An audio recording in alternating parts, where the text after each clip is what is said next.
Bab 107. Sony akhirnya memberanikan diri untuk maju. Melihat ini, Danur pun tidak mau kalah. Herman dan Hamid melirik Hasan sekilas, lalu menghampiri dan berdiri di belakangnya. Kami juga. Tim penangkap ikan beranggotakan 30 orang. Terlihat 23 pemuda melangkah maju, sedangkan 7 lainnya hanya menunduk tanpa berkata-kata. Benar, atas dasar apa hanya para bandit yang bisa turun gunung untuk menyerang penduduk desa? Kenapa mereka dilarang naik ke gunung untuk membalas dendam? Heru dan para bandit kejam ini saja sudah terbunuh. Mereka yakin bahwa kekuatan desa 3 harimau sudah melemah sekarang. Tuan Muda Wira, aku juga ingin ikut. Aku menguasai teknik tombak, ujar Yanuar sambil melangkah maju. Kemudian, dia memperlihatkan sedikit keterampilan tombaknya. Mendengar ini, Dodi pun melirik Yanuar sekilas dengan kagum. Panca dan Bara yang bisa membaca situasi juga ikut bersuara. Tuan Murawira, masih ada kami. Oke, setelah makan malam, kita akan langsung berangkat, ujar Wira sesudah melihat jumlah orang yang cukup banyak. Dia merasa sangat puas dan tidak menduga akan mendapatkan hasil seperti ini. Wira membawa tim penangkap ikan hanya untuk melatih keberanian dan mental mereka. Yang akan menyerang nanti tidak lain adalah Hasan dan lainnya yang memiliki busur silang Zeta. Jamadi dan keempat pemanah itu hanya bisa tercengang melihat situasi ini.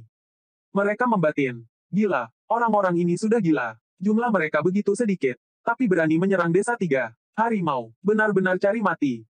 Semua orang pun pergi ke ruang makan untuk makan malam. Sementara itu, Hasan pulang ke rumahnya. Dia mengambil sebuah kotak dari ujung tempat tidur, lalu mengeluarkan zirah hitam, kepala tombak, dan pisau. Ketika menyeka debu tebal di atasnya, terlihat kesedihan pada sorot matanya. Suamiku, bukannya para bandit itu sudah dibunuh? Kenapa kamu malah mengeluarkan zirah ini? Tanya Hani dengan suara yang bergetar.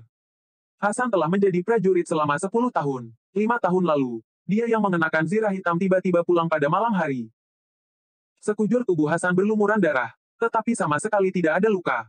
Darah itu sepertinya milik orang lain.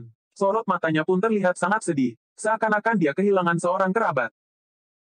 Setelah menyingkirkan zirahnya dan menyembunyikan senjatanya, Hasan tidur selama 3 hari 3 malam sebelum akhirnya terbangun. Sesudah bangun, Hasan tidak menceritakan apa yang terjadi selama 10 tahun ini. Namun, dia selalu mengajari kedua putranya ilmu bela diri saat malam hari. Itu sebabnya, ketika melihat zirah hitam ini, Hani pun merasa ada masalah besar yang akan terjadi. Hasan menggeleng seraya menjawab. Bukan aku yang pakai, tapi Wira. Dia mau menyerang desa 3 harimau. Hani sontak panik mendengarnya. Dia bertanya, bukannya para bandit sudah mati? Kenapa Wira masih mau pergi ke desa 3 harimau? Desa 3 harimau masih memiliki kadir. Kalau nggak dibunuh sekarang, dia pasti akan membalas dendam setelah merekrut banyak bandit lagi. Keputusan yang dibuat Wira ini sudah benar, jawab Hasan.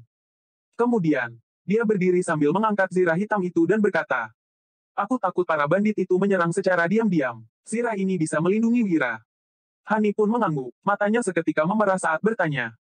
Di gunung sangat bahaya, bagaimana dengan Danu dan Dodi? Hasan tiba-tiba menghentikan langkah kakini sesaat kemudian. Dia berjalan lagi sembari menyahut. Mereka menguasai ilmu bela diri. Wira sama sekali nggak bisa. 1 jam kemudian, pasukan yang terdiri dari 28 orang, 8 ekor kuda, dan 2 kereta kuda akhirnya berangkat ke desa 3 harimau. Di bawah langit malam, tampak Wira yang mengenakan zirah hitam, helm tempur, dan penutup wajah. Hanya 2 matanya yang terlihat, seolah-olah sekujur tubuhnya dibungkus oleh besi. Wira sebenarnya menolak untuk mengenakannya. Dia menyuruh Hasan mengenakannya agar bisa mengerahkan seluruh kekuatan tempurnya nanti. Namun, orang-orang malah tidak setuju. Mereka bilang tidak akan pergi ke desa 3 harimau kalau Wira tidak mengenakan zirah hitam ini. Lantaran terpaksa, Wira pun mengenakan zirah hitam yang berat ini dan menunggang kuda. 21 ekor kuda yang dibawa oleh Heru masih tersisa 19 ekor sekarang. 5 tahun lalu, Hasan pernah memelihara seekor kuda sehingga Danu dan Dodi bisa menunggang kuda.